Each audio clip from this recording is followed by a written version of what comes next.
আজকে আমার বক্তব্যের বিষয় হচ্ছে চরিত্র। আমার বিষয়বস্তু হচ্ছে চরিত্র। বুইস্তু উতিম্মা লিমাকারিমাল আখলাক। আল্লাহর নবী বলেছিলেন যে আমাকে এই পৃথিবীতে পাঠানো হয়েছে চরিত্রের মেসেঞ্জার করে। বুইস্তু উতিম্মা লিমাকারিমাল আখলাক।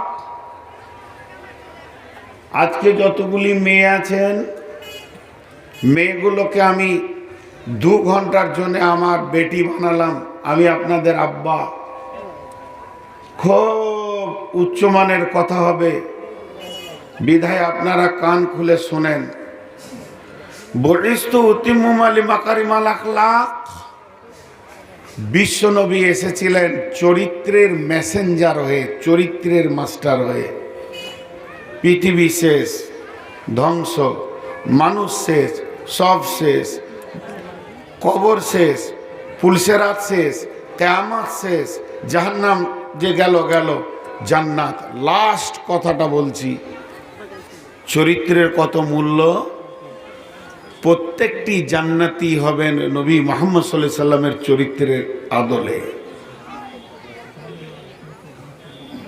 যতগুলো লোক জান্নাতে যাবে, প্রত্যেকটি জান্নাতীর চরিত্র হবে কার মতো? নবী মুহাম্মদুর রাসূলুল্লাহ সাল্লাল্লাহু আলাইহি সাল্লামের মতো। তাহলে চরিত্রের মূল্য কত দেখেন। শুরু করলাম আজকের ডেটে মালোপাড়া অত্র এলাকার ফাঁকা ময়দানে সমস্ত পৃথিবীকে শেষ করে দিয়ে জান্নাতে গিয়ে দেখছি সেখানেই চরিত্রের মেন মূল্যটা আছে। চরিত্রের এত দাম। Health loss, something loss, money loss, something loss, character loss, everything loss. শরীরটা চলে গেল, সামান্য গেল। পয়সা হারিয়ে গেল, সামান্য গেল। যা চরিত্র গেল তার আর যেতে কিছু বাকি থাকলো না। যা চরিত্র গেল তার আর যেতে কিছু বাকি থাকলো না। কথাটাকে 2-10 মিনিটের জন্য একটুকু চাপা দিয়ে রাখতে হবে, আবার তুলব। মাঝে একটা কথা বলি, আল্লাহ তাবারক ওয়া তাআলা মানুষ নামে প্রাণীটাকে 3 ধরনের উপকরণ দিয়ে তৈরি করেছেন। আমার এই উপস্থাপনাটা খুব ধৈর্য ধরে শুনতে হবে। আল্লাহ তাবারক ওয়া তাআলা মানুষ নামে প্রাণীটাকে 3 রকম মেটেরিয়ালস দিয়ে তৈরি করেছেন, উপকরণ। একটা বাহ্যিক, 2টা অভ্যন্তরীণ, একটা প্রকাশ, 2টা ভিতরে। যে 2টি ভিতরে আছে তার মধ্যে একটাকে চেষ্টা করলে দেখা যাবে, আর একটাকে 1000 চেষ্টা করেন দেখা যাবে না, কিন্তু মানুষের ভিতরে আছে। এই 3টেকে আগে আলাদা আলাদা দেখিয়ে নি। আমার দিকে তাকান। মাথা, চোখ, কান, নাক, দাঁত, জিভ, বুক, পেট, পিঠ, হাত, পা, আঙ্গুল, নখ ইত্যাদি ইত্যাদি ইত্যাদি ইত্যাদি ইত্যাদি আল্লাহ তৈরি করেছেন। এটা বাহ্যিক দেখা যাচ্ছে। ভিতরে 2টো জিনিস আছে।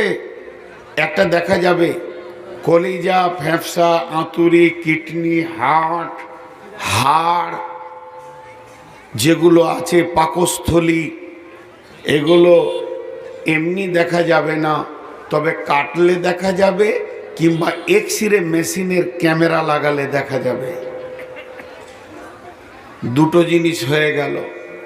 একটা দেখা যাচ্ছে না, চেষ্টা করলে দেখা যাবে, আর একটা দেখা যাচ্ছে। 3 নম্বর, মানুষের ভিতরে যে সফটওয়্যারগুলো আল্লাহ দিয়েছেন সেগুলো কি? সেগুলো হচ্ছে দুঃখ, বেদনা, হাসি, কান্না, রাগ, হিংসা, বিদ্বেষ, লোভ, লালসা। আপনার কি না হিংসা, পরশ্রী কাতরতা, ভয়, ভীতি, সাহস, উদ্দীপনা, প্রেম, প্রীতি, ভালোবাসা, এগুলো মানুষের ভিতরে আছে। এগুলো কাটলেও দেখা যাবে না, এগুলো ক্যামেরাতেও আসবে না। আমি দুটো কবিতা মুখস্থ করেছি, দুটো গজল মুখস্থ করেছি, আমার কাছে সূরা মুলকটা মুখস্থ আছে, আমি সূরা ইয়াসিনটা মুখস্থ করেছি। পৃথিবীর কোনো ক্যামেরা এটাকে বের করে এনে দিতে পারবে না কোন জায়গায় লুকানো আছে। আমার মধ্যে রাগ আছে, আমার মধ্যে লোভ আছে, আমার মধ্যে লালসা আছে, আমার মধ্যে হিংসা আছে, আমার মধ্যে পরনিন্দা আছে, পরচর্চা আছে, আমার মধ্যে বিদ্বেষ আছে, আমার মধ্যে ভয় আছে, ভীতি আছে, নানা রকম নোংরা ভালো মিলে অনেকগুলো আছে, সাহস আছে, আমার মধ্যে ভয় ভীত সব আছে। এইগুলোকে পৃথিবীর কোনো মেশিন এনে দিতে পারবে না। আর যেগুলো বাহ্যিক দেখা যায় আবার মেশিন দিয়ে দেখা যায়, এগুলো দেখা যাবে।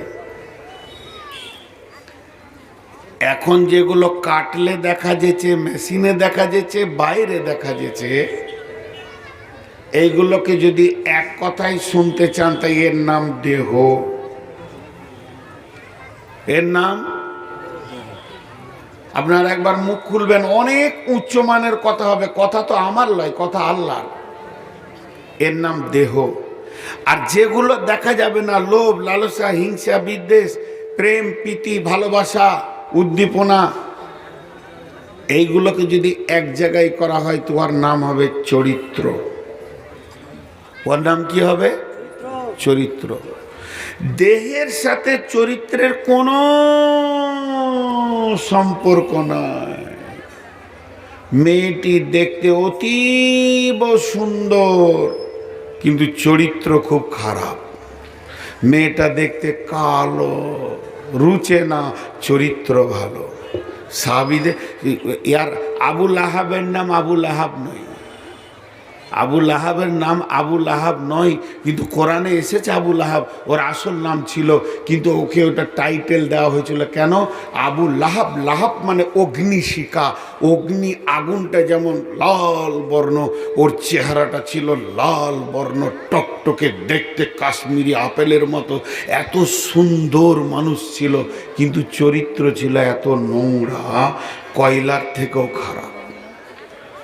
এর জন্য ওকে শেষকালে যখন ও মরেছে, তোর লাশে কেউ হাত দেয়নি, ওর জাতি ওই কাফের মুশরিক হাত দেয়নি, বাঁশে করে খুঁচে খুঁচে ওকে কবরে ফেলেছে দুঃখ করে। আর বেলাল ছিল দেখতে কালো, ঠোঁট মোটা, নাক মোটা, চেহারা নাই, কিন্তু চরিত্র ছিল উজ্জ্বল ঝকঝকে।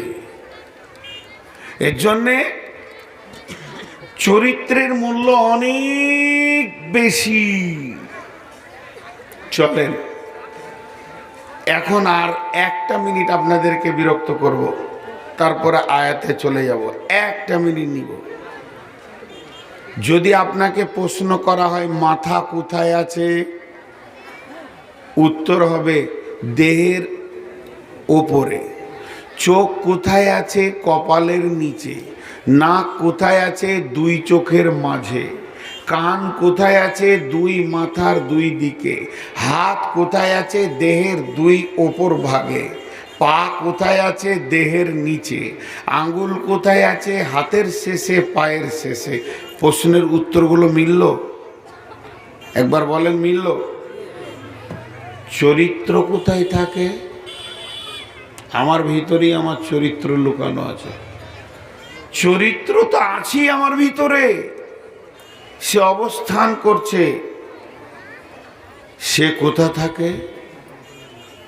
সে কোথা থাকে? সবাই শুনেলেন, এটা দার্শনিকরা বলছে চরিত্র থাকে জীবের নিচে। কোথা থাকে? এইখানে লুকানো থাকে, জীবের নিচে। একটা লোক দেখতে অনেক সুন্দর, অনেক শিক্ষিত, অনেক ভালো, চেহারা হেমসেম, চায়ের দোকানে বসে আছে তো মনে হচ্ছে যেন ডিএম বসে আছে, পাশে যেতে ভয় লাগছে, কিন্তু ফট করে একটা খিস্তি করে দিলে তখনই বোঝা গেল মাল গোলমাল। মাল গোলমাল, যেটা ভাবছিলাম ওটা নয়। একটা মানুষের শরীর থেকে কাপড় টেনে নিলেও কি হবে? আপনারা সবাই একবার মুখ খুলেন। একটা মানুষের শরীর থেকে সম্পূর্ণ কাপড় টেনে নিলে কি হবে? উলঙ্গ হবে, তার দেহ উলঙ্গ হয়ে যাবে। আর কারো চরিত্র যদি উলঙ্গ করতে হয়, ওকে একটু রাগিয়ে দিতে হবে। রেগে গেলেই তখন চলবে মুখ দিয়ে ইংলিশ, বাংলা, ফার্সি, উর্দু, চরিত্র ন্যাংটা হয়ে যাবে। চরিত্র ন্যাংটা করতে গেলে কাপড় টানতে হয় না, খালি একটু খুঁচা মেরে দিলেই হবে। অনর্গল খালি ফার্সি বলবে, তখনই বুঝে নিতে হবে মালটা গোলমাল। জি, আর একটা উদাহরণ দিই, আয়াতে চলে যাব, খালি একটা উদাহরণ দিব। টিউয়ের দেহের ভিতরে চরিত্রে থাকে কেমন? দেহের ভিতরে চরিত্র থাকে না রাখতে হয়? আপনারা কথা বলেন না কেন? পানি খায়। দেহের ভিতরে চরিত্র থাকে না ওকে রাখতে হয়? উত্তর দেন। টিউয়ের ভিতরে হাওয়া থাকে না রাখতে হয়? টিউয়ের ভিতরে হাওয়া যেমন, দেহের ভিতরে চরিত্র সেই রকম। টিউয়ের ভিতরে হাওয়া যেমন, দেহের ভিতরে চরিত্র সেই রকম। টিউয়ের ভিতরে হাওয়া যেমন, দেহের ভিতরে চরিত্র সেই রকম।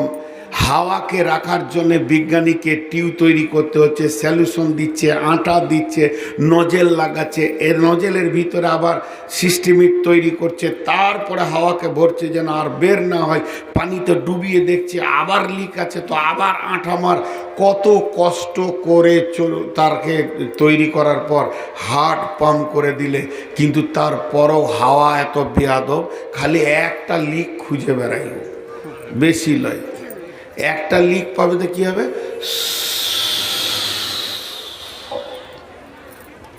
যা, 3 মাসের মেহনত শেষ, আর চাকা জ্বলে। বলেন আর চাকা? তেমনি চরিত্র বানাতে অনেক সময় লাগে। নূর মোহাম্মদ বড় বক্তা, বাহ বাহ বাহ বাহ। নূর মোহাম্মদ দেশ বিদেশে ঘুরে, বাহ বাহ বাহ বাহ। এত ভালো পরেজগার কেউ নাই, বাহ বাহ বাহ বাহ। জাহান্নামের বয়ান করছে, মানুষ কাঁদছে, বাহ বাহ বাহ বাহ। চরিত্র তৈরি হচ্ছে। হঠাৎ একদিন শুনবেন কোন জালসাতে গিয়ে কার বেটির কাপড় ধরে টেনে দিয়েছে। সব বাহ বাহ একদিনে বেরিয়ে যাবে। কথা ঠিক বলেছি না বল? চরিত্র বানাতে সময় লাগে, কিন্তু চরিত্র যেতে সময় লাগে। অনেক কথা বললাম দর্শন থেকে, এবার কোরআনে আয়াত থেকে। আল্লাহ বলছেন, বিসমিল্লাহির রহমানির রহিম, লাকাদ কানা লাকুম ফি রাসূলিল্লাহি উসওয়াতুন হাসানাহ।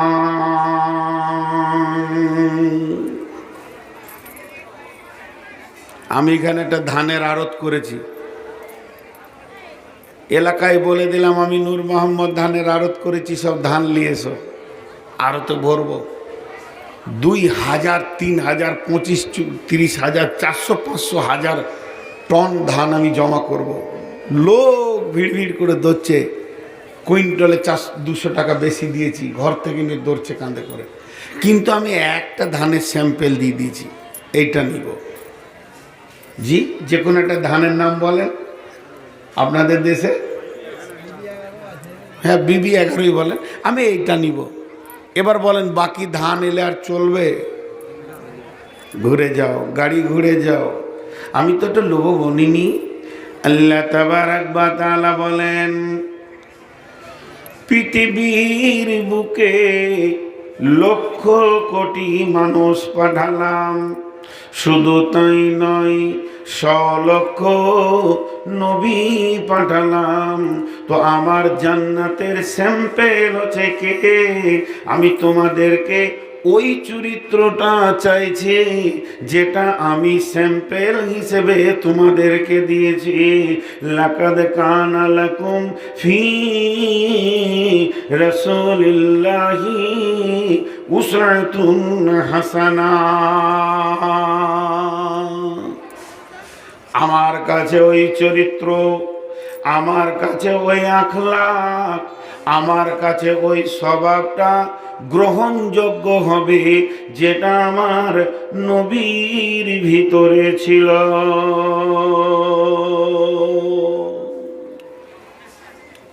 যেটা আমার নবীর ভিতরে ছিল। আমি এই চরিত্রটা চাইছি, আমি অন্য চরিত্র চাইনি।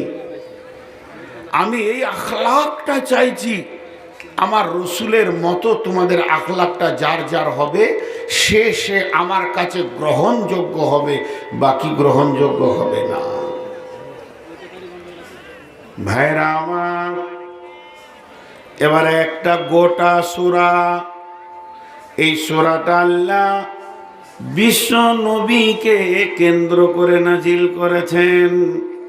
এই সূরাটা আল্লাহ বিশ্ব নবীকে হুমকি দিয়েছেন। এই সূরাটাতে আল্লাহ বিশ্ব নবীর চরিত্রের পরীক্ষা নিয়েছেন।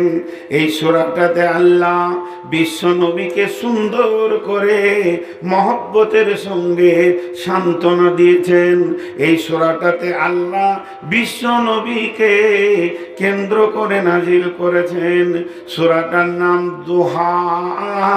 আল্লাহ বলছেন ওয়াদ-দুহা ওয়াল-লাইলি ইযা সাজা মা ওয়াদ্দা'আকা রাব্বুকা ওয়া মা ক্বালা ওয়ালাল আখিরাতু খায়রুল লাকা মিনাল উলা ওয়ালাসাওফা ইউতিকা রাব্বুকা ফাতারদা আলাম ইয়াজিদকা ইয়াতীমা ফাআওয়া ওয়া ওয়াজাদাকা দাল্লান ফাহাদা ওয়া ওয়াজাদাকা আইলান ফাআগনা ফাআম্মাল ইয়াতীমা ফালা তাকহার ওয়া আম্মাস সাইলা ফালা তানহার ওয়া আম্মা বিনি'মাতি রাব্বিকা ফাহাদ্দিস। মাইক ভাই তোমাদের ভালো হয়নি, বারবার বলা করাইও না। এক জায়গায় বলেছিলাম মাইক খারাপ, তো আমাকে পরে ফোন করে বলছে আমার বিজনেসের শেষ করে দিয়ে চলে গেলেন আপনি। কিন্তু আমি কি বলবো, আমাকে একটা আম দিয়েছেন, যদি টক লাগে তো আমি টক বলবো না, মিষ্টি বলবো। খুব কষ্ট হচ্ছে আপনাদের মাইকে বলতে।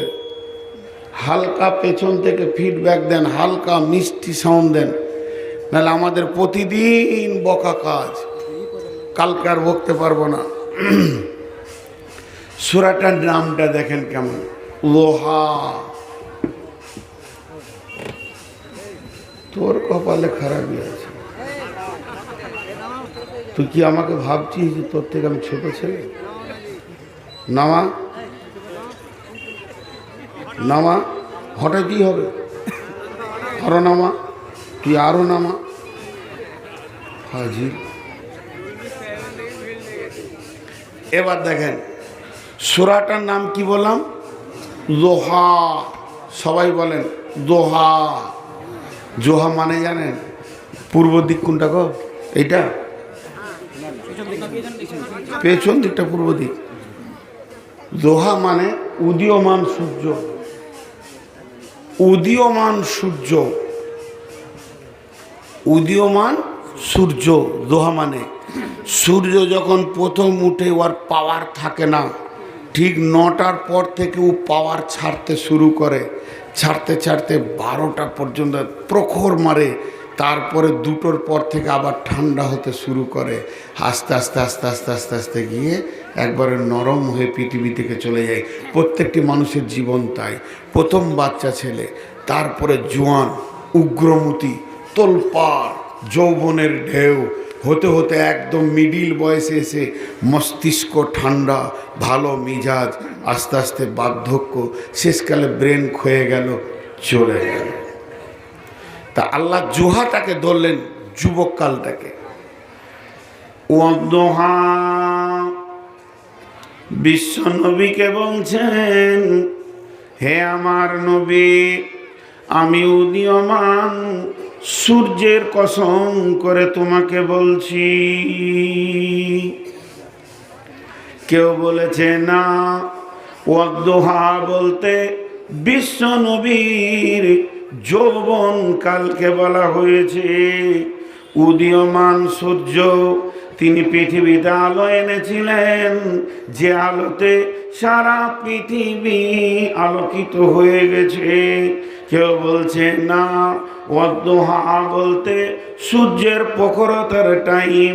বিশ্বে যত যুবক আছে শিশু অবস্থায় চরিত্র নষ্ট হয় না, যখনই তার ভিতরে যৌবনের প্রখর আসে, ও আমার বেটির দল, যখনই যৌন তরঙ্গ পৌঁছায় সমস্ত যুবক যুবতীর ওপরে, ওটাই হচ্ছে বেলা 9টা থেকে 12টা পর্যন্ত সূর্যের মতো। তাই আমার আল্লাহ ওই টাইমটার কসম করে বলছে, হে যুবক যুবতী, পৃথিবীর যত ব্রেক আছে, প্লেনের ব্রেক আছে, রকেটের ব্রেক আছে, ট্রেনের ব্রেক আছে, স্টেট বাসের ব্রেক আছে, বাসের ব্রেক আছে, মারুতির ব্রেক আছে, কার থেকে হার্ড ব্রেক যুবক তোমাকে লাগবে, কারণ তোমার গাড়ি এখন উত্তাল হয়ে গেছে। এই অবস্থায় যদি তুমি নিজের জীবন যৌবনে ব্রেক না লাগাও, চরিত্রে ফ্র্যাকচার হয়ে যাবে। আর চরিত্র একবার চলে গেলে ওই দাগটা মুছার মতো পৃথিবীতে কোনো ডাস্টার নাই। চরিত্র বড় নোংরা জিনিস। একটা উদাহরণ দিই, আমি আপনাদের গাঁয়ের ইমাম। 15-16 বছর 20 বছর ইমামতি করছি। গাঁয়ের লোকের এত ভরসা হয়ে গেছে, টোটাল মসজিদের হিসাব আমার হাতে ছেড়ে দিয়েছে। কমিটির মধ্যে ঝামেলা, হিসাব নিয়ে বসেছে, তো আমাকে নিয়ে বসেছে। 20,000-এর গোলমাল, মিলাইতে পারছি না। কমিটির কাছে আমি চোর হয়ে গেলাম, চোর। কমিটি আমার নাম দিল চোর। কমিটির 10টা ছেলে বসে বলছে, আর যা হয়ে গেছে হয়ে গেছে, মৌলভী সাহেব মানুষ, এটা আর প্রকাশ করে লাভ নাই। মৌলভীকে বলে দে, এই তো আজকে মাসের হলো 25 তারিখ, এই মাসের শেষ তারিখে যেন চলে যায়, আমরা মৌলভী দেখে নিব। চোরের পেছনে নামাজ পড়ব না। চুপচাপ আমাকে বিদায়ের ঘোষণা দিয়ে দিল। ডিসেম্বরের 31 তারিখে চলে গেলাম। এবার ইমাম আসতে লাগলো, ইন্টারভিউ চলছে। কেউ 2 মাস থাকছে, কেউ 4 মাস থাকছে, আর টিকছে না ইমাম। যখন ইমাম টিকছে না, এই করে 2 বছর পেরিয়ে গেল। কমিটি আবার বসলো, না রে, ভুল হয়ে গিয়ে হিসাবটা গোলমাল হয়েছে, কিন্তু লোকটা ভালো ছিল, অখি ডাক। আমাদের গায়ে ওই লোকটাই সুটেল। আবার ডাকলো, আবার এলাম, আমারও মহব্বত ছিল। জুমাতে দাঁড়িয়ে বলল, মৌলানার সাথে আমাদের যা হয়েছে মাফামাফি, খালাস, আপনি আবার থাকেন। থাকতে লাগলাম। ঠিক 1 বছর পরে আপনার বেটির বিয়ে দিলেন, আমারই ছাত্রী। বিয়াই এসছে বেড়াতে, বৌমাকে আনতে এসেছে, দিয়ে আমার খোদবা শুনছে। ভাত খেতে খেতে বিয়াই আপনাকে বলছে, মৌলভী একটা রেখেছেন ভাই, খোদবা শুনে জান ঠান্ডা হয়ে গেল। এত দামি মৌলভী দেখিনি, সুবহান আল্লাহ। খোদবাটা শুনলাম তো জান ঠান্ডা হয়ে গেল। তখন আপনি ভাত খেতে খেতে বলছে, হ্যাঁ লোকটা ভালো, খালি মাঝে একবার 20,000 টাকা চুরি করেছিল। চরিত্র মুছার কোনো ডাস্টার পৃথিবীতে নেই। কথা ঠিক বলেছি না বল? মানুষ মরে যায়, কিন্তু চরিত্র মরে না।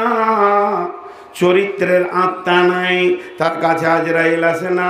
কখন ফেরাউন মরেছে, আজও তার জন্যে মানুষ লানত করে। আজও দেখতে পারে না কাকে, আবু জাহেলকে। কোনো একটা ডাকাত মারা গেছে, সাইডে মোটরসাইকেলে পেরিয়ে গেছে, বলছে এটা অমুক ডাকাতের কবর। মানুষ মরে গেল, চরিত্রের দাগ মরে না। আচ্ছা, বিনা মাইকে যদি আমি জালসাটা করি, আপনাদের অসুবিধা আছে? একটু সাউন্ড নাই মাইকে। কি ফালতু মাইক এনেছে, ছি ছি ছি ছি। এই মাইকটাতে আইসক্রিম বেচাও যাবে না। খরিদ্দার মনে করবে যে ফির আলতা ফিতে এনেছে আইসক্রিম বললে। অনেকক্ষণ থেকে বলা হয়েছে। তো আপনারা আমার দিকে ধ্যান দেন।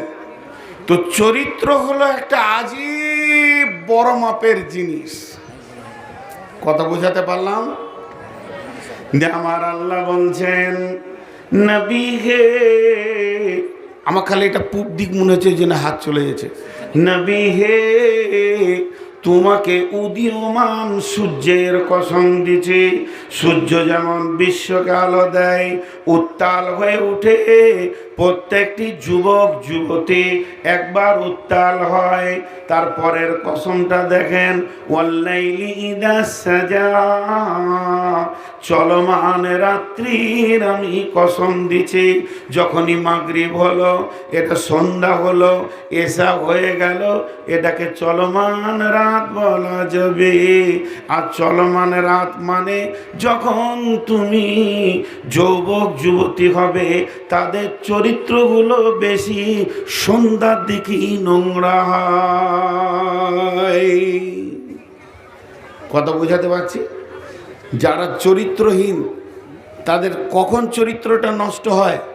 ঠিক রাত 8টা 9টার দিকে।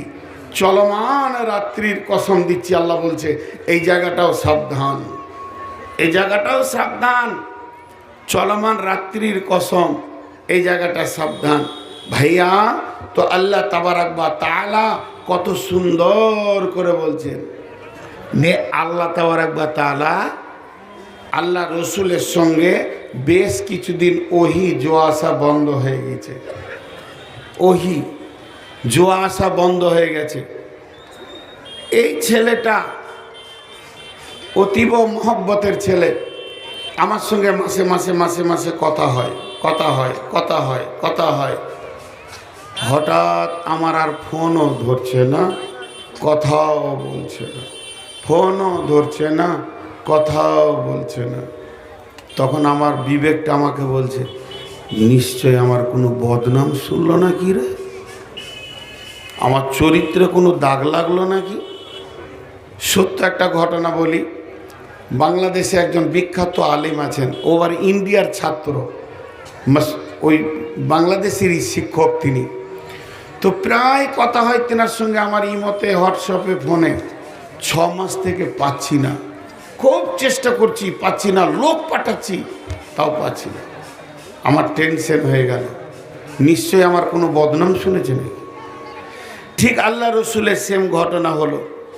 জিবরাইল আসছে না, আর ওহি আসছে না। বিশ্বনবী ভারাক্রান্ত হয়ে গেল, মনে মনে চিন্তা করে, না জানি আল্লাহ আমাকে ছেড়ে দিল, আমার কোনো ত্রুটি পেল, আমার ভালোবাসা কেন আল্লাহ আমাকে ছেড়ে দিয়েছে, আল্লাহর সাথে সম্পর্ক কেন শেষ হয়ে গেল। তখন আল্লাহ তাবারাক ওয়া তাআলা, এই যে কয়েকদিন ওহি বন্ধ ছিল, আল্লাহ রসুল ভারাক্রান্ত, মনে শান্তি নাই, চলতে ফিরতে উঠতে খেতে কোনো দিকেই নবীজি শান্তি পেয়েছেন না। তখন বিশ্ব নবী অনেক টেনশনে পড়ে গেছে। এমন একটা সময় শুরু হলো বন্ধু, এমন একটা সময় এলো যে আল্লাহর নবী চিন্তায় পড়ে গেছেন। আমি পারবো না মনে হয় আর জলসা করতে, গলাটা পুরো বসে গেল, এই মাইকে পারবো না। মাইক ছিল পরশুদিন, তো মনে হয় যেন আমাকে আল্লাহ ছেড়ে দিয়েছেন। রসুল টেনশন, মন ভালো নাই রসুলের। কেন এটা ঘটেছিল জানেন? কুত্তার বাচ্চা, মানে কুকুরের যে ছোট বাচ্চা হয়, একটা বাচ্চা মরে গিয়ে রসুলের খাটের তলায় থেকে গেছে। আর কুত্তার বাচ্চা যেখানে থাকবে ওখানে ফেরেশতা আসবে না। কি আল্লাহর হুকুম, মরা তাও নষ্ট হয়নি, পচেনি, গন্ধ হয়নি। তো আম্মা জান আয়েশা ঘরটা ঝাড়ু দিতে ঢুকেছে, ঝাড়ু দিতে দিতে এমনি করে দেখছে কি ব্যাপার, ঝাড়ুতে বাঁধছে কে, টেনে দেখছে একটা কুত্তার বাচ্চা। ওটাকে আম্মা জান আয়েশা ঝাড়ুর ওপরে চাপিয়ে নিয়ে গিয়ে যখনই বাইরে ছুঁড়ে দিলেন, যেই বাইরে ছুঁড়ে দেওয়া, এমন সময় জিবরাইল আমিন এসে বলছেন, মা ওয়াদ্দাআকা রব্বুকা ওয়া মা ক্বালা, নবী হে তোমার আল্লাহ তোমাকে ছেড়ে দেয়নি এবং তোমার উপরও নারাজ হয়নি।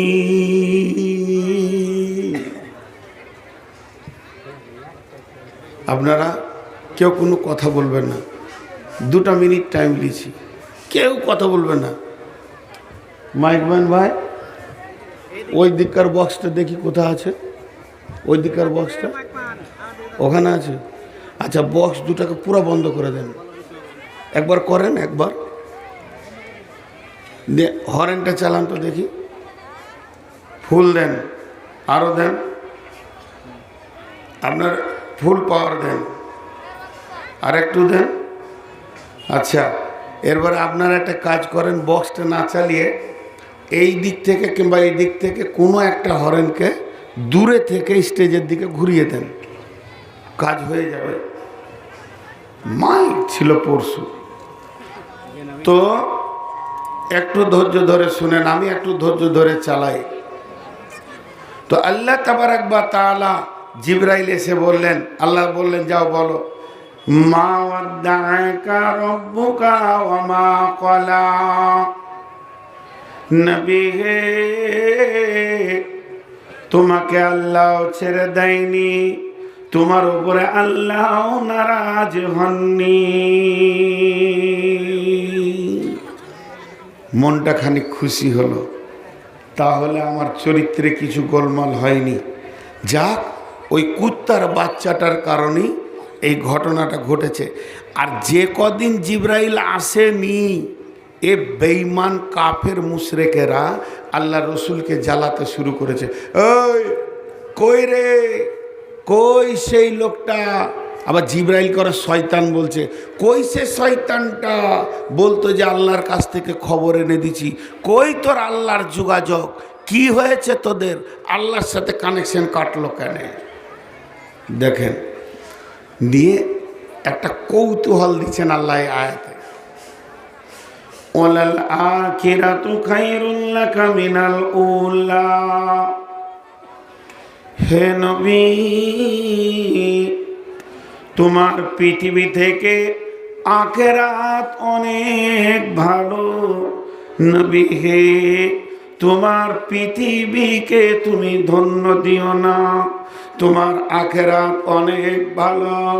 আমি তোমার আখিরাতকে সাজিয়ে রেখেছি, অতএব পৃথিবী থেকে তোমার আখিরাত অনেক গুণে ভালো। এবার একটা কৌতূহল দিচ্ছেন আল্লাহ, কেমন? আলাম ইয়াজিদিকা ইয়াতীমান ফাআওয়া ওয়া ওয়াজাদাকা যা। আল্লাহ তাবারাক ওয়া তাআলা বলছেন, ওয়াদ-দুহা ওয়াল-লাইলি ইযা সাজা মা ওয়াদ্দাআকা রাব্বুকা ওয়া মা ক্বালা ওয়ালাল আখিরাতু খায়রুল লাকা মিনাল উলা ওয়ালা সাওফা ইউতিকা রাব্বুকা ফাতারদা ওয়ালা সাওফা ইউতিকা রাব্বুকা ফাতারদা। আল্লাহ তোমাকে অতি সত্বর এত দামি জিনিস দেবে যে তুমি রাজি হয়ে যাবে।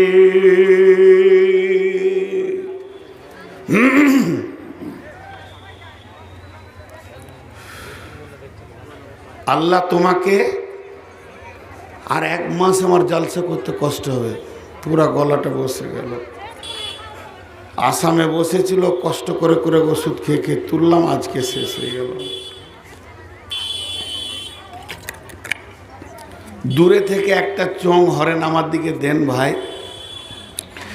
আল্লাহ তোমাকে অতি সত্বর কিছু দেবে, তুমি রাজি হয়ে যাবে। আচ্ছা বলেন, আমি এখন জালসা করছি, একটা বিষয় ধরেছি চরিত্র, আর আমার কানে এসে সভাপতি বলছে, নূর মাহমুদ, বলে কি? বলে আপনি জলসা থেকে নামলি আপনাকে একটা দামি জিনিস দেওয়া হবে, তো আপনি খুশি হয়ে যাবেন। দামি জিনিস দেওয়া হবে তো আপনি খুশি হয়ে যাবেন। আচ্ছা বলেন, এই কথাটা যদি আমার কানে বলে তো আর আমার জালসার লাইন ঠিক থাকবে?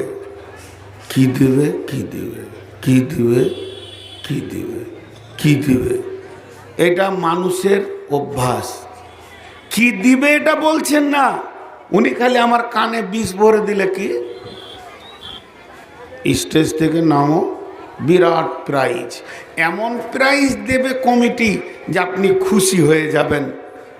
তাহলে তো নামটাও বলছে না, ঠিক জিবরাইল রকম বলছেন, ওয়ালা সাউফা ইউতিকা রাব্বুকা ফাতারদা, আমার আল্লাহ অতি সত্বর তোমাকে এমন জিনিস দেবে রে যাতে করে তুমি রাজি হয়ে যাবে।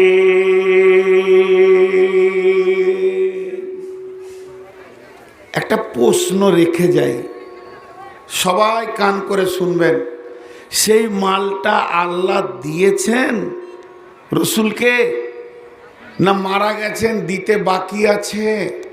দেওয়া হয়ে গেছে না দিতে বাকি আছে? এই কথাটা পেন্ডিং রাখলাম। আমি যদি ভুলে যাই তো আমি যখন স্টেজ ছাড়ব আপনারা মনে পড়াবেন যে আল্লাহ রসুলকে কি দিব বলেছিল, রাজি করব বলেছিল, এমন মাল দিবে যে আল্লাহ রসুল রাজি হয়ে যাবে। সেটা দিয়েছে কি দেয়নি এটা জিজ্ঞেস করে নিয়েন। এখন বলবো না, বায়নের লাইনটা কেটে যাবে। তো রসুলের মনে কৌতূহল শুরু হয়ে গেল, কি দিবে কি দিবে কি দিবে কি দিবে, এমন কৌতূহল শুরু হয়ে গেল। জি, কে কে মাইকটা ঘোরাচ্ছেন? আর একটু দেন, আর একটু ঘোরান, আর একটু দেন। হ্যাঁ হালকা, বাস বাস বাস বাস, চালিয়ে নেব, ছেড়ে দেন। এই যেটা আছে এটাকে আর কিছু করিয়েন না, চালিয়ে নেব ইনশাআল্লাহ, কষ্ট করে চালিয়ে নেব।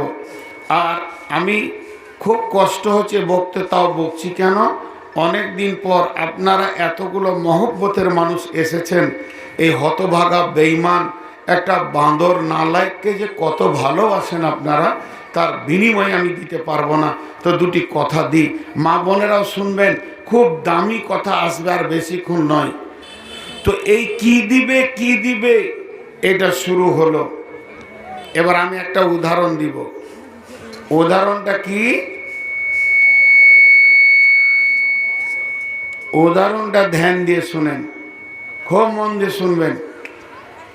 আমি আমার ভাগনা গ্রামে আমার ভাতিজাকে ডেকে বলছি, ভাতিজা আমি মালদা চললাম জলসা করতে রে বাবা, এই যে থলিটা লে, তো মার্কেট থেকে এই যে মালগুলো বলেছি এইটিকে কিনে এনে তোর চাচিকে দিবি, তোকে আমি কিছু দিব, যা তোকে আমি কিছু দিব, যা তুই কাজটা করে দে। ও ব্যাগ হাতে নিয়েছে, পর্চি হাতে নিয়েছে, টাকাও নিয়েছে, গাড়িও বের করছে যাবে, কিন্তু ব্যাগটাকে খালি এরম করছে, মানে ওর মন বলছে চাচা কি দিবে বুঝতে পারছি না। ওর ওই কাটিংটা দেখে আমি বুঝে নিচ্ছি, ওই তোর কি মনে হয় তোকে আমি কিছু দিব না? তখন আমি ওকে কি বলতে শুরু করলাম, তোর বোনের বিয়ের দিনে 100 টাকা দিয়েছি, ঈদের দিনে 200 টাকা নিলে, বকরা ঈদের দিনে 100 টাকা দিয়েছি, যেদিন তুই নানির বাড়ি গেলি আমাকে দেখা করলি 100 টাকা দিয়েছি, পরীক্ষার রেজাল্টের দিনে 500 টাকা দিয়েছি, জালসার দিনে 100 টাকা দিয়েছি। যখন এতগুলা বলে দিয়েছি তখন মারল তোর হাট, হ্যাঁ দিয়েছে তাহলে দিবে। তো আল্লাহ এখনো বলছে না কি দিব, কিন্তু কি দিয়েছে এগুলো বলতে শুরু করলেন। আলাম ইয়াজিদকা ইয়াতীমা ফাআওয়া, আলাম ইয়াজিদকা ইয়াতীমা ফাআওয়া, ওয়া ওয়াজাদাকা দাল্লান ফাহাদা, ওয়া ওয়াজাদাকা আইলান ফাগনা। আল্লাহ তাবারক ওয়া তাআলা বলছেন, হে নবী তুমি এতিম ছিলে, আমি তোমাকে জায়গা দিয়েছি, তুমি গুমরা ছিলে, আমি হেদায়েত দিয়েছি, তুমি নিঃস্ব ছিলে, আমি মালে মালামাল করেছি।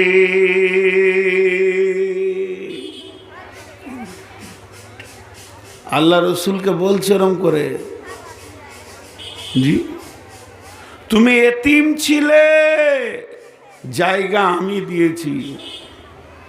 বন্ধুরা আমার, খবরদার নবী তুমি ভেবো না আমি আল্লাহ তোমার কিছু করিনি। আমি তোমার মাকে নিয়েছি, আমি তোমার আব্বাকে নিয়েছি, আব্বার পরে পরে মাকে নিয়েছি। যখন তুমি মায়ের পেটে তখন তোমার আব্বা বিদায়, যখন তুমি 6 বছরের তখন তোমার মা বিদায়। এই রকম এতিম হালাতে আমি মা আর আব্বার যে মহব্বতটা ছিল ওই মহব্বতটা এক জায়গায় জমা করে আবু তালেবের বুকের ভিতরে ভরে দিয়েছিলাম।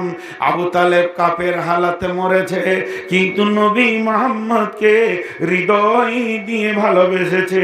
তুমি কি ভেবেছো যে আবু তালেবের মিজাজটা আমি তোমার দিকে ঘুরিয়ে দিইনি? এটা এমনি এমনি হয়ে গেছে। নবীকে তোমাকে দিয়েছি তো দিয়েছি, এগুলো তোমার ভোলা ঠিক হবে না। আবু তালেব বিশ্ব নবীকে কত ভালোবাসতেন। আবু তালেব বিশ্ব নবীর জন্যে পেরেশান হয়ে যেতেন। নবী মুহাম্মদ খেলার মাঠে গেছেন, খেলা করছে, সঙ্গী সাথীরা সূর্য অস্তমিত হতে চলেছে। নিজের নিজের মা বাপ নিজের নিজের ছেলেকে ডাকছে, আব্দুর রহমান বাড়ি আয়, আব্দুর রহিম বাড়ি আয়, আব্দুল করিম বাড়ি আয়, মোহাম্মদ ইয়াসিন বাড়ি আয়, মোহাম্মদ হবিবুর বাড়ি আয়। সমস্ত নবীজির খেলা সাথীগুলো বাড়ি চলে গেল। বিশ্ব নবী একা গাল ফুলিয়ে মুখে নাম করে দাঁড়িয়ে আছে। কে ডাকবে? ও বেটা মোহাম্মদ বাড়ি আয়। না আছে আব্বা, না আছে মা। আবু তালেব দেখছে আমার এতিম ভাতিজা আসেনি। খেলার মাঠে গিয়ে বলছে, ও বেটা মোহাম্মদ সন্ধ্যা হয়েছে, বাড়ি আসো বাবা। বিশ্ব নবী জোরে এসে আবু তালেবকে জড়িয়ে ধরে বলছেন, চাচা যান, এই পৃথিবীতে কি আমার মা নাই, আব্বা নাই?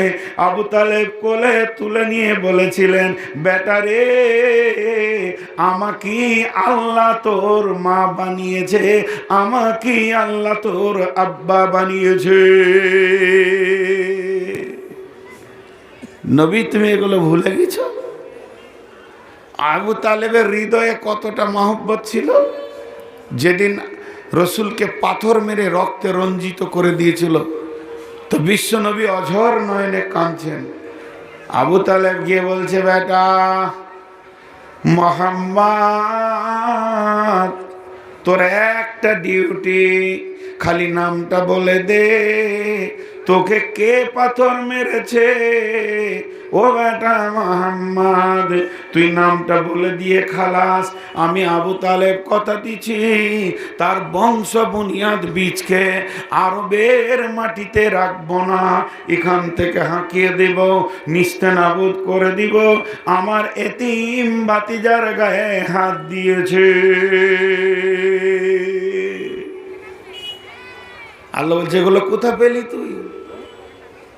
আল্লাহ তার রসুলকে বলছে, এই লোকগুলো কোথা পেলি? তুই মেশিনে বানিয়েছিলি না আমি দিয়েছিলাম? বলছি আমি দিব দিব তোকে একটা জিনিস, তা তোর কৌতূহল শেষ হচ্ছে না। বন্ধুরা আমার, আবু তালেবের নিজের ছেলের নাম হযরতে আলী, আবু তালেবের ভাতিজা হলো মুহাম্মদ। নিজের ছেলে বাপের কোলে বসে আছে, আবু তালেব ঠেস দিয়ে বসে আছেন কাবাতে। তখন মক্কার দাদাকে আবু তালেব মক্কাকে নিয়ে তোলপাড় করছে কে না আবু তালেব, কাফের বেঈমানদের নিয়ে মিটিং করছে না কে আবু তালেব। এই রকম জঞ্জালো মানুষ। বিশ্বনবী হেঁটে আসছেন, শিশু মুহাম্মদ, মা নাই আব্বা নাই, চাচার দিকে হেঁটে যাচ্ছেন।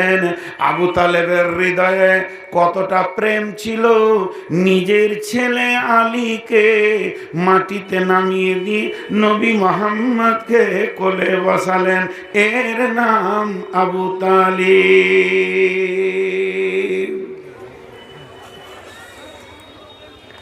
এর নাম আবু তালিব। মা বোন, আর অল্প মধ্যে মেয়েদের ঘটনা ঢুকবে।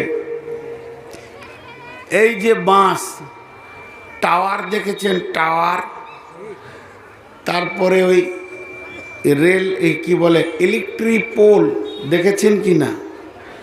তো পোলের চারিদিকে টান দেয়, ফুল যদি বলে আমি একাই তারকে ধরে আছি, হবে?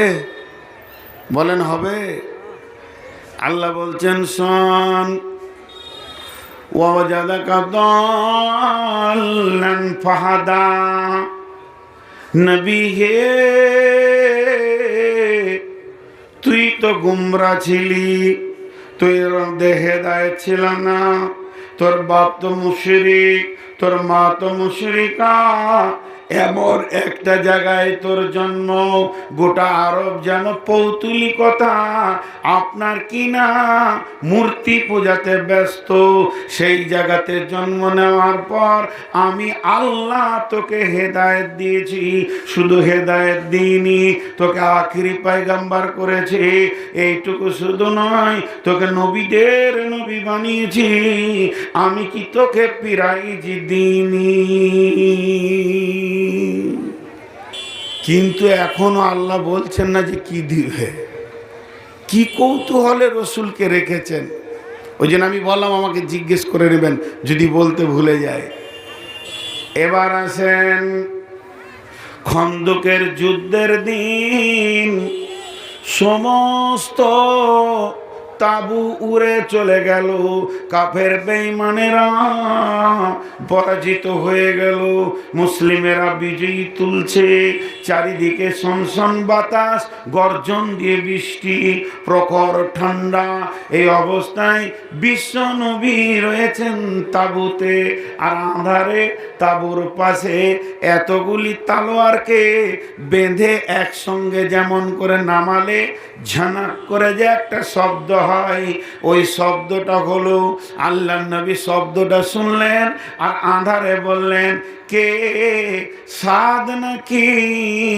হযরতে সাদ রাদিয়াল্লাহু তাআলা আনহু বললেন, জি ইয়া রাসূলুল্লাহ, আমি সাদ, আমি এক গুচ্ছ তলোয়ার নিয়ে এসেছি শুধু আপনার জন্যে, সারা রাত জেগে আপনাকে আমি পাহারা দিব।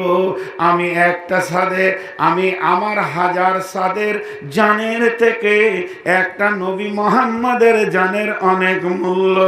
আল্লাহ বলছে, বল এই লোকটার মিজাজটা কে রকম বানালো, তোর জন্য নিজের দানকে ঢেলে দিচ্ছে। হযরতে আবু তালহা রাদিয়াল্লাহু তাআলা আনহু, উহুদের যুদ্ধের দিন নবীজি একটা পাথরে উঠতে পারছেন না, কারণ গোটা শরীরটাতে লোহার জামা ছিল, স্বাভাবিকতাই ভারী বেশি হয়ে গেছে। তালহা রাদিয়াল্লাহু তাআলা আনহু দেখে নিলেন যে বিশ্ব নবী চাইছেন পাথরটাতে উঠলে, ওখানে উঠলে নিশ্চয়ই যুদ্ধের কোনো কাজে লাগবে। তালহা গিয়ে শুয়ে গেলেন, শুয়ে গিয়ে বলছেন, ইয়া রাসূলুল্লাহ, আপনি আপনার পাটা আমার বুকে রেখে আমাকে সিঁড়ি করে উঠে যান। বিশ্ব নবী আবু তালহার বুকে পা রাখলেন এবং আল্লাহর নবীর মুখ থেকে বের হলো, তালহা তুমি নিজের জন্যে জান্নাতকে ওয়াজিব করে নিলে। এরপরে যখন বেঈমানেরা নবীজিকে লক্ষ্য করে তীর ছুটতে শুরু করলো, তখন তালহা গর্তের সামনে দাঁড়িয়ে গিয়ে বললেন, ইয়া রাসূলুল্লাহ, আপনি বের হবেন না, যত তীর আমার দেহের মধ্যে নিব, শুধু একটা নয়, দুটা নয়, 180টা তীর, কেউ বলেছে 280টা তীর নিজের দেখে নিয়েছে, তারপরে রসুলকেও একটা লাগতে দেয়নি। আল্লাহ বলছে, বল এই তালহার মিজাজটা কে বানিয়েছে? এটা কি আমি তোকে প্রাইজ দিইনি?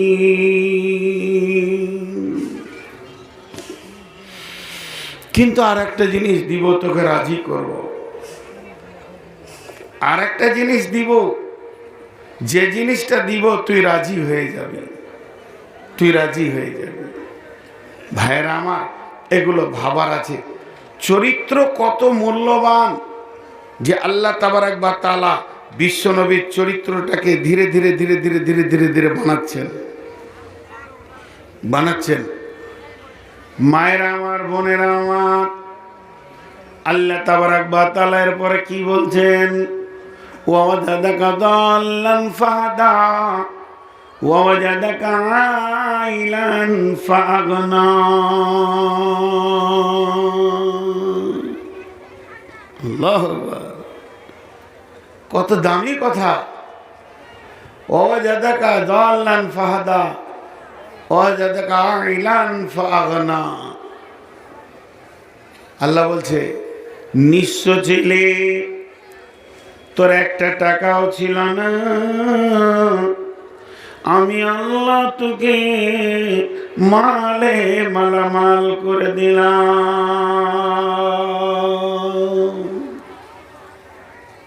জি, আল্লাহর উপহারের ভিতরে যতগুলো আছে তার মধ্যে নবীর বিবিরাও একটা উপহার। নবীর বিবিরা উপহার ছিল না? এক নম্বর বিবিটার নাম খাদিজা। এই খাদিজা কোন সতীনের মুখ দেখেননি। খাদিজা যতদিন বেঁচে ছিলেন বিশ্বনবী দ্বিতীয় কোনো বৈবাহিক আবদ্ধে আবদ্ধিত হননি। অতএব একটি বিবি হচ্ছেন খাদিজা।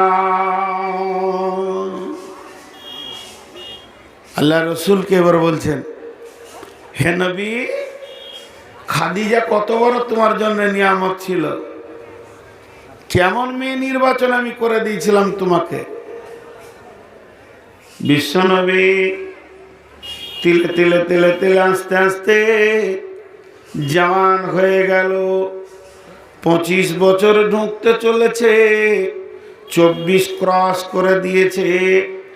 এমন সময় আবু তালেব লোককে বলছে, এতিমটাকে কষ্ট করে মানুষ করলাম, শুধু যদি একটা বউ আর একটা খাওয়ার ব্যবসা হয়ে যায় তাহলে আমি নিশ্চিন্তের শ্বাস ফেলতে পারবো। যাকে তাকে বলছে একটা বউ দেখে দাও না জি, আমার ভাতিজার লেগে একটা বউ দেখে দাও। আগে একটা কাজ টাজ হলে ভালো হয়। কি করে খাবে ও? কিছুই তো জানে না, লেখাপড়া জানে না, তো একটা কাজের ব্যবস্থা করে দাও। কেউ খবর দিল আবু তালেবকে, আবু তালেব তুমি জানো মক্কাতে একটা জমিদার ফ্যামিলির মেয়ে আছে, বিরাট রাজ ফ্যামিলির মেয়ে, তার নাম খাদিজা। ও লোককে ব্যবসা দেয় কন্ট্রাক্টে, আমার মাল তুই খাটবি, অর্ধেক অর্ধেক ভাগা, যা চলে যা। তো বলছে ঠিকই নাকি? বলে হ্যাঁ। তো আবু তালেব বলছে তাহলে ওকে দেখা করব। সকালবেলায় উঠে বলছে, বেটা মুহাম্মদ চলো, তোমার জন্য কোনো ব্যবস্থা করতে পারি কিনা চলো। খাদিজার বাড়িতে গেল। খাদিজা দুইজনকে বসতে দিয়েছে। এবার খাদিজা নবীজি বসে আছেন, আবু তালেব বসে আছেন। আবু তালেব বলছেন, ও মা খাদিজা, ও বেটি খাদিজা, এটা আমার ভাতিজা মুহাম্মদ। মায়ের পেটে ছিল, আব্বা মারা গেছে, আর পৃথিবীতে 6 বছরে মা মারা গেছে। এতিমটাকে আমি তিলে তিলে এনে 24 বছরের ঘরে 22-23-এ ঢুকিয়ে দিলাম। এখন যদি তুমি একটা ব্যবসা কিছু দাও, তোমার কাছে বিজনেসের জন্য এসেছি, তাহলে আমার জানটা বেঁচে যেত। খাদিজা এমনি করে দেখছে, একবার করে রসুলকে দেখছে, আর একবার করে আবু তালেবের সঙ্গে কথা বলছে। হ্যাঁ দিব, ব্যবসা তো, হ্যাঁ কাপড়ের ব্যবসা, হ্যাঁ হবে। আবার দেখছে। কেন দেখছেন? খাদিজা পণ্ডিত মেয়ে ছিলেন, যেমন বানাত মাদ্রাসায় মেয়েরা পড়ছে, উনি ছিলেন তৌরাতের হাফিজা। তার আগের কিতাব, কোরআনের আগের কিতাব তৌরাতের হাফিজা এবং তফসির সহ। তো ওই যে তৌরাতে লেখা আছে যে শেষ নবী আসবে, তার চেহারাটা হবে লাজুক লাজুক, এবং তার চুলটা হবে একটু ভাঁজ দিয়ে ঘুংড়া করা, এবং নাকটা এরকম হবে, মুখটা এরকম হবে, চেহারাটা এরকম হবে। ও তৌরাতে পড়েছে আর তার সঙ্গে একবার করে মিলাইছে। এটাই মনে হবে নাকি রে? কিন্তু আর মনটা খালি বলছে যে পিঠের কাপড়টা সরে গেলে ভালো হতো। কেন? যেমন স্ট্যাম্প মারে কাগজে, প্রত্যেকটি নবীর পিঠে আল্লাহর একটা স্ট্যাম্প ছিল কবুতরের ডিমের মতো ঘাড়ের কাছে, ওইটাকে মাহরে নবুয়াত বলা হয়। তো ওটা রসুলের ছিল। তো বলে আবার ঘুরছে, আবার কথা বলছে, কিন্তু খাদিজা লক্ষ্য করেছে 24, 25, 24, 22, 23, 24 বছরের যুবক, ঘাটটা যে নামও করে আছে, লাজুক লাজুক ভাব, তারপরেও কোনো মেয়ের দিকে নজর তুলে তাকাচ্ছে না। তখন খাদিজা দেখছে বড় চরিত্রবান মানুষ, বড় চরিত্রবান যুবক, এটাই আখিরি পয়গম্বর হবে। ও আর ক্লিয়ার করতে পারছে না যে শেষকালে ব্যবসার কথাটা হয়েই গেল পাকা। ঠিক আছে, ও কালকে পাঠিয়ে দেবেন আপনার ভাতিজাকে, ওকে ব্যবসা দিয়ে দিব। সকালবেলায় বিশ্বনবী গিয়ে পৌঁছালেন, তো এরকম করে আছে, নজর তুলে না, কাপড় চোপড় গুছিয়ে, চাদর রুমাল যা সেই যুগের কাপড়, একদম বড় একটা বোঝা বানালেন খাদিজা। খাদিজা মনে মনে করছে যদি নবী হয় তো একে কষ্ট না দিয়ে এক কাজ করি, একটা গোলাম দিয়ে দিই ওর সঙ্গে। মাইসারা বলে একটা গোলামকে ডাকলে, মাইসারা, মাইসারা রে, বলে জি মালিকিন বলেন। বলে মাইসারা শোনো, এই যে কাপড়গুলো দিলাম, এই ব্যবসাটার মালিক হলাম আমি, আর ব্যবসাটার ম্যানেজার হলো মুহাম্মদ সাল্লাল্লাহু আলাইহি সাল্লাম, আর তুমি হবে গোলাম, বোঝা তুমি বইবে এবং বিজনেসও করবে। বেরিয়ে গেল বিশ্বনবী, মক্কা থেকে বেরিয়ে চলে গেলেন, শামের উদ্দেশ্যে রওনা হয়ে গেলেন, যে বেচতে বেচতে বেচতে বেচতে শাম চলে যাব, আবার মাল কিনবো, আবার বেচবো, মেলো চলবে এখন বেশ কিছুদিন লম্বা ব্যবসা। মাইসারা চলে গেল। খাদিজার এবার মনে পড়েছে কি জানেন, এই জিনিসটা ভুল হয়ে গেল গো। তওরাতে বলছে ওর অনেক জানের দুশ্মন হবে, ভুল হয়ে গেল। ফোন তো নাই যে আটকিয়ে দেবে, চলেই গেল।